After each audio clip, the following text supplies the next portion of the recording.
Okay, time to talk about PFL.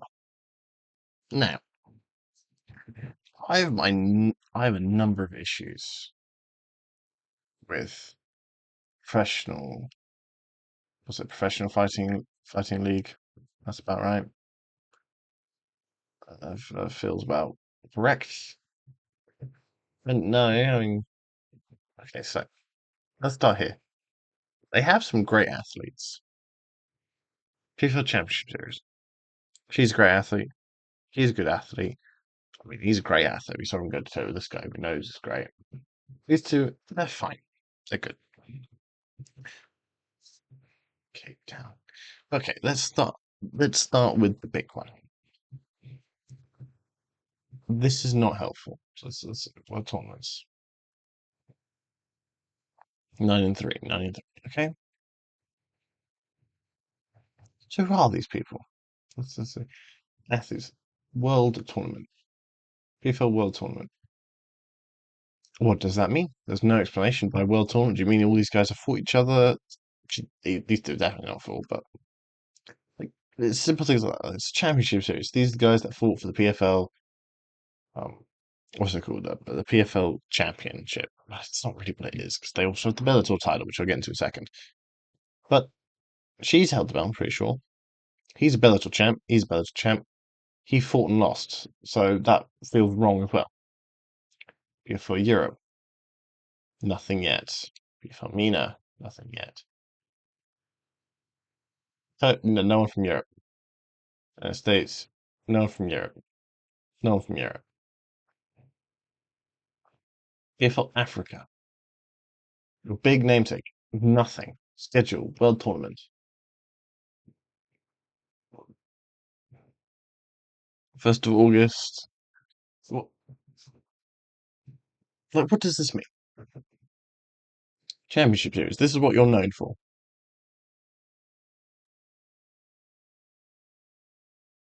So, PFL Championship Series, this is in Cape Town. Why do you have seemingly a defending champion when you still have the Bellator roster? For Europe. So this is your get into your promotion thing that you have in Europe. Okay, that's fine. Why then? Why are you not seeing the big names in Europe? Where the European headliners? Why they're not being shown off? Famina again, where the headliners? Why do you not have these? PFL Africa, the most important one. Why are there only two events for PFL Africa? Why are there not more? PFL Africa is massive. You're missing. Should fight. Why not? Okay,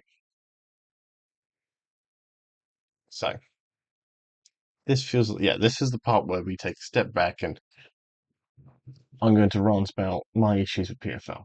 So, PFL. PFL. Let me get this in the frame for you lot. PFL. So, also in athletes, why isn't Ganu not anything? Brackets. Let's look at the brackets. That's not a bracket. Like, people need to be able to see results. See what's happened recently. So, major knockdowns and like, okay, that's good. See that? That's good.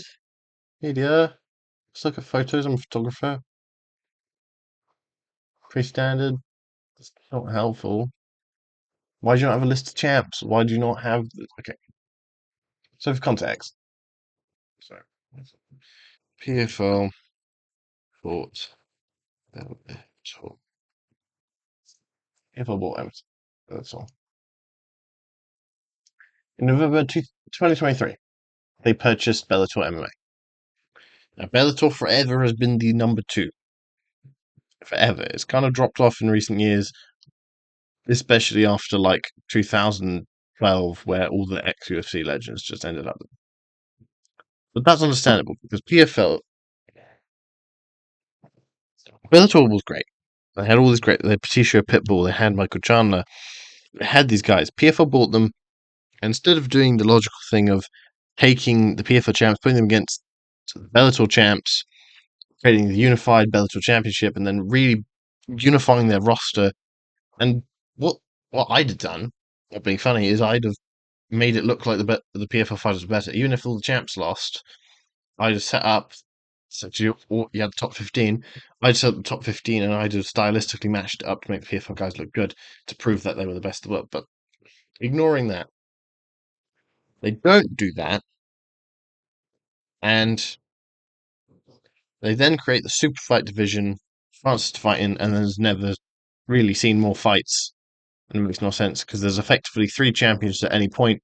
There's the Bellator champ, there's the super fight division champ, and then there's the PFL tournament champ. That's also the reigning champ, but not really, but kind of. Do you see where this is getting convoluted? That's actually no, this will prove my point. Sis Ngannou PFL next fight when you might Ngannou is their biggest asset. Their biggest asset. I'm gonna against PFL heavyweight champion Reina Ferreira. A few on HBO Plus, yeah. That's not. They're not doing anything with him. The reality is, PFL they kind of had some gold on their hands. It's been so problematic and it angers me deeply because PFL, basically everywhere else, Europe we have Octagon and you have KSW and then there's Cage Warriors at the lower level that feeds the leagues effectively. You know, Asia, they have one on top, then rises as number two competitor and they go head to head. It's really cool, it's really great. America's got the UFC. That is it. There's no second forever. It was Bellator, and it's just nothing's been done with it. They just Bellator, and they didn't do anything with it. The Bellator champs are still defending their title, and no one knows where to watch any of it. There's no big events that draw in pay-per-views. The only one was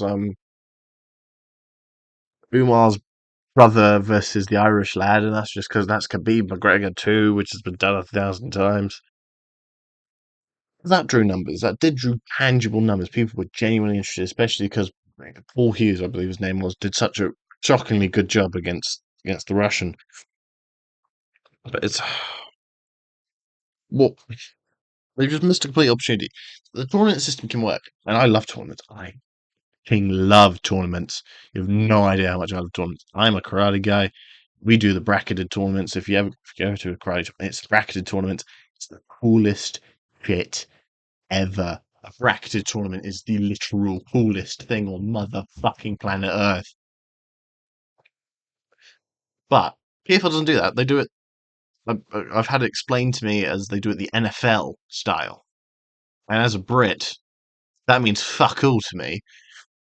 But so it's like a playoff system, and they fight each other, and like I don't even watch football really either, so like that doesn't make any sense to me in that regard. But all George explains to me is like like out of the NFL, this is how the NFL effectively does it. These are fighters; they can't all fight each other three times in a calendar year. If you have 25 athletes, whatever the number is, it's 10 from America, 10 from Europe, 10 from Africa, 10 from Asia, 10 from Australia, 10 from MENA. Lost count immediately. I didn't even pay enough. I didn't even start putting my fingers up. I didn't pay attention. But there's too many athletes. But let's start with their branding. If a branding's all over the place, I don't know anything is where to watch it. The only real reason I know what it is because they bought Bellator and then they paid for Francis. Like that is what they're known for effectively these days. And like can't really name these guys. If you're really in there, of course everyone knows Cyborg. Paul Hughes is incredible. They have great athletes, and that's undeniable. They have some great athletes, but they have a big branding issue.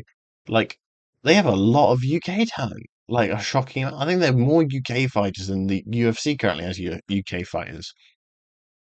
Why? Why are they not big here? Why are they not pushing that talent? Why are they not pushing the European talent? 'Cause they've got a lot of European talent. They're not being pushed, and very few people know about them.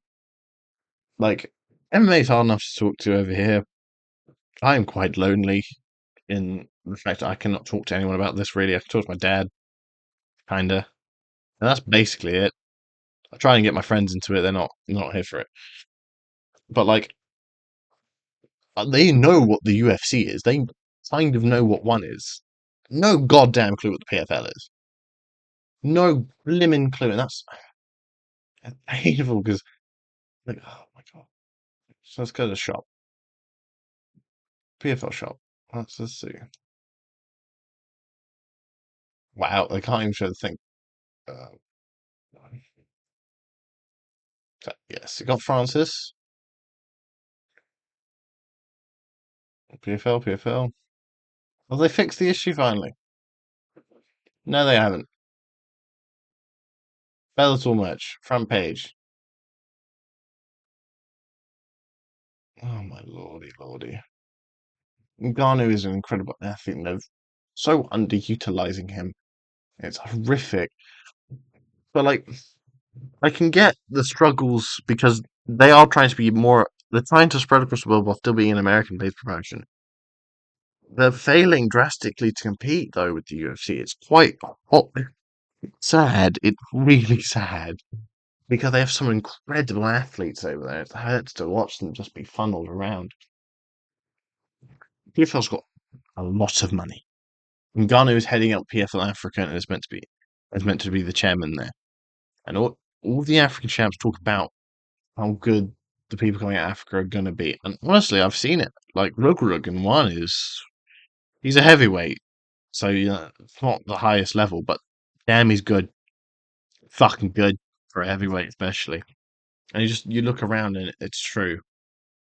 What the hell, PFL? You've got in my mind and my humble opinion, you have the single best opportunity to be arguably the best combat sports promotion on the planet. In my head, this is what they need to do. Their biggest issues are brand recognition, expenses, athlete like quantity/quality, and too many divisions and unclear. So this is what you do. We know you have sponsorship capability, so you can take a step back from your World Championship series. If I get the tournaments. I want tournaments too. This is how you do it. This is how you do it correctly. You got PFL for MENA, and you follow that concept. So what you do is this is all you do. All the Bellator champs and all the current Bellator roster go to PFL Super Fight Division. That's what you call it. You call it PFL the Super Fighters. Bit of a weird name, but you remember the Super Fighters. You'll remember that bit. That gets rid of that branding issue. But you don't collapse Bellator. You separate Bellator again, but it's still under your umbrella. But you separate it as a different entity. Do you know what you do with Bellator? Because this is currently Bellator's brand recognition, and you know this because PFL is still doing shows where Bellator did well. This is what you do because Bellator is still known as the Legends division, Legends company. That's where the Legends go after they've left the UFC, and that's where they go. You use that, and this is what you do. You make it Bellator Legends. That's all you call it. To qualify, must be an athlete over 42. Have followed be a legend. You compete with GFL on that front. You have it be. They can use TRT, and that be it. And you have these older athletes, and you have them compete in their hometowns across the United States, bits of Europe, because not be fun, they're all coming from the United States. So you have them across the United States. You have these iconic athletes continue to perform. That's what you do with Bellator. You take all the young talent, you separate it out from that Bellator branding, and you give the legends somewhere they can still fight. You separate it out and you give those legends somewhere you fight. You give your Frank Mirs, you give your Luke Rockholds, you give your Yoel Romero's another place to go. Because then you can get your Tony Fergusons, you can get all of them there. And that creates the legend category. And legends, we know they produce money, otherwise GFL wouldn't have tried to get all of them. We know they move capital. And you just have them do shows. And this is what you have the ticket sales be everything. You do cheap productions, cheap round cage, you get local announcers, and you have them live streamed to YouTube, and you have ad breaks built in, obviously, and you do the legends there. And what you do is you advertise PFL, because at the end of every show, you have it be like, oh my God, PFL this weekend, and you push the younger athletes through the older athletes. You have the older athletes sponsor the younger athletes. You have them choose out their favorites, and you mention them and build up their name without even having to watch them fight. And the PFL Super Champ series is made up of all the Bellator fighters, all the young ones, and you have it be the super fights. But you still have, because they're so desperate to make this championship league, this playoff system work. I'm not saying you ditch that, but I'm saying you modify it to be what people recognize in combat sports. Tournament systems. 50 states in the US, 50 tournaments in the US of A. 10 fi- uh, 12 fighters, one night, 50 states. That's 50 competitors that you've then got, and they are tournament winners. You then have the US playoffs, or the UF fight offs. 50, separate 25-25 bracket, and that then builds those on YouTube. You build the lower level stars. You build them from the ground up. You build them in their home states. You travel around. You keep it low budget and you keep it moving because you clearly want this idea to work. So this is how you need to have it be tournaments. You need to have it be that recognizable. Everyone knows that about combat sports. Karate Kid, that's the example. Mortal Kombat, people recognize that. Over Africa, this is the crux of what I want them to do. I want them to be an Africa-based promotion. I want them to take most of their efforts. I want them to funnel them into Africa. I want to be PFL regional Africa on the lower levels. Build up.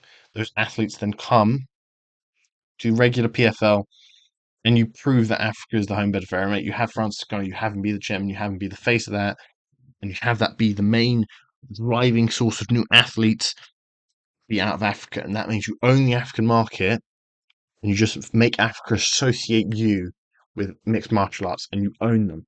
And that way, UFC owns the United States, all of the Americas. Europe has Octagon and KSW. Asia has One and Ryzen. Africa has PFL. And you build up this roster, and then you do your American tournaments, and that means the PFL tournament champ is getting an immediate title shot against the reigning defending PFL super fight champ. Have a clash. The PFL champ, the tournament champ, immediately goes into the rankings. You have that people fight these people from other nations fight for a shot at your best. And that's how you have it be. And you become the regional base promotion of Africa. And you bring in these other talents that you've built in the States, in Europe, in Asia. And then you bring them in to the African market. Hopefully your guys win and you just absorb their hype. And you just do that. And then with Bellator in the corner being your main driving force of income, because people pay to watch legends. And then every so often, when a legend is young enough, when they're about 45, like 40 to 45, and they've been the Bellator champ for like 3 fights. Then you do the super fight. You bring the legend versus the young blood, make them clash, and that you run that, and that's the story, and it builds and it just moves. That's a real mouthful and a real rant. I want PFL to do good, and I think the best way to do that is they need to stop competing with the UFC directly. They need to carve out their own branch. There's a reason Francis signed to build PFL Africa. Focus on that. And all your other efforts, Australia and in England and in America and Canada, focus it on the tournaments. Focus on that iconic bit of combat sports, law and literature, and use that to build your stars. Then you have the American champ, PFL, and Canada all the way down to Mexico. They've all fought, and now they're coming to Africa to conquer over. And that be the driving storyline. You have it be people are coming to take your belt from you, and that gets Africa behind you. And just build a community in Africa around PFL. You spread across all of Africa. You own the African market, and that's a market no one else will ever be able to touch. One and Ryzen will continue to own Asia. They have the best in the world. They have the best in the world over there. best on that from that side of the world. UFC have the best Americans in the world. They have the best Brazilians. They have some of right now. They have the best British fighters. Octagon and KSW. They have a lot of Europe's biggest talents. If PFL can own and be synonymous with MMA in Africa, how the UFC has done it everywhere else, they will have a market that is untouchable. Think about how big Africa is, how little MMA is a thing over there. France didn't know about it until they got to France. If they can corner that, if they can control the African market, they will have an income source that's incredible. Everywhere else, you have your Bellator fights going on that are for the champion, for the legends. You build up these regional stars that you bring to the African soils. You have that be the storyline. I make it sound easier than it is, but in my head, that's what they need to do. If they could just corner that market, they have Francis, and Francis, I think they're underutilizing. And this is what they do. They have an African tournament to determine the best of every weight division. And, heavyweight, Francis is the king. The winner of the heavyweight tournament gets the challenger belt. They get to fight Francis. And if he loses, it's a massive passing of the torch to the next generation. If he wins, it's just a message to the new guard that they still have a lot to learn, and it becomes a really what's the word? It becomes a cultural phenomenon. France becomes the epicenter of Africa's MMA culture. Like Kamaru Usman is doing shows out there. That's what you do. PFL. That show becomes a feeder league to the PFL Africa, and that's what they can do that. Give up from the United States for now. UFC sadly has it. If they can control Africa for combat sports, they will control where the athletes go after that. Forever, those athletes' names will be attached to PFL, and they'll always bring it up because that's what got them into MMA. It becomes this beautiful thing, and we just need more competition. And currently, we can only have competition when they're across the world from each other. Only way we ever get competition. So that's what's wrong with you, PFL. You're focusing on the wrong things. It's impossible to watch. I don't know. The champs aren't clear. Who the best in the world isn't clear. Bellator makes no sense right now, and your championship series isn't working. Tournament. I've laid it all out nicely for you, lot. You have a really good thing on your hands. You have a lot of capital, and just you have all the eggs. You just need to make them work. You just do. And you definitely can bloody do it. Come on, PFL. We need one competition. But I've laid that out for you. Fuck, hire me, for God's sake. Hire me. I will sit there and I will make it work. I will sit across the room from Francis and I will say, we need to have an event in Chad and we need to call it Chaddington Chads of Champions or whatever. You can do a lot, PFL. You can do an awful lot. And it's really depressing that you're throwing it all away because your board of directors have no idea how to please a community or how to corner a market in the combat sports world. You are currently the golden bloody goose in terms of having everything. There's a reason one's done as well. They've done because they cornered the Asian market. They made sure that they took the thing that was most popular in Asia, Muay Thai, kickboxing. They made it theirs, and they brought MMA over, and they own that market with Rising. Rising is the bigger MMA promotion, and they go head to head off and they fight it. They do it because you need to do the same. You took Francis to build the African market. You need to go all in on that, and you need to force it mainstream. You will make it. You can't just sit around and just, oh well, we got the championship series, all the Americans going against each other, yes, and a couple of Europeans. That's what you sound like. You sound like a bunch of fucking idiots. You have a golden opportunity to corner the African market while it is young and hungry. So do it. But yeah. So that's what's wrong with PFL. Chihu. Thank you.